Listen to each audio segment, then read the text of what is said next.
We're going to use the box method to talk about what it takes to complete the square. Again, very important, we're talking about a square, and the dimensions of a square are equal. Length times width is equal. So we have x squared plus 10x plus a blank. We need to figure out what goes in that blank to make this square equal dimensions. When we talked about factoring, we would always put x squared in the top left-hand box. We would put the constant term, which we don't know the constant term right now, in the bottom right-hand box. However, we do know that this is a square. So looking at 10x, we want to make these dimensions completely equal. So we'll have to take that 10 and divide that 10 evenly among these two boxes. So 10x divided by 2 is 5x. So we would put 5x in those boxes. Thinking about factoring, what can we divide x squared and 5x by? That would be x. What can we divide 5x in this thing that we don't know yet? We're going to assume we can divide it by whatever number is in that box, which is a 5. X squared and 5x, we can divide by x.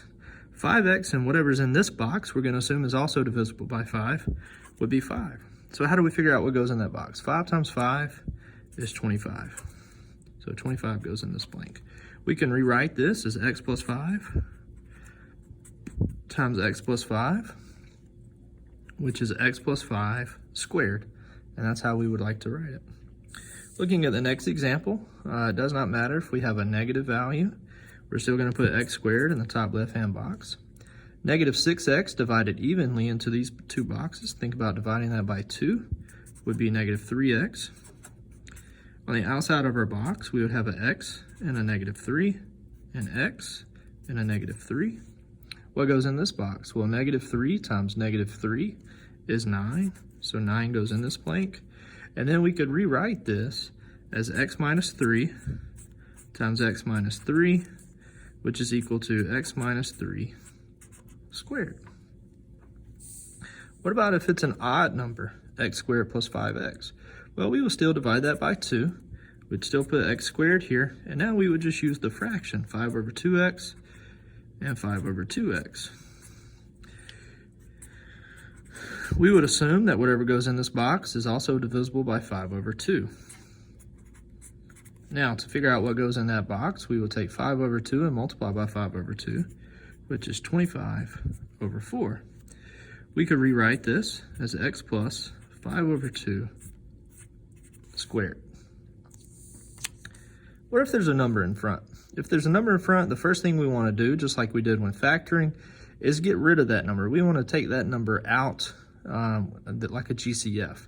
So I know there's an x in both, but we only want to divide by the number, which is 2 in this case. So we divide by 2, x squared, 2x squared divided by 2 is just x squared, negative 24x divided by 2 is negative 12x. And we still have another blank here. So x squared is going to go here. We're going to divide negative 12x evenly into these two boxes, which would be negative 6x and negative 6x. We get an x minus 6 on the outside. We would also have an x minus 6 up here. I just don't have room to write it. Negative 6 times negative 6 would be a positive 36.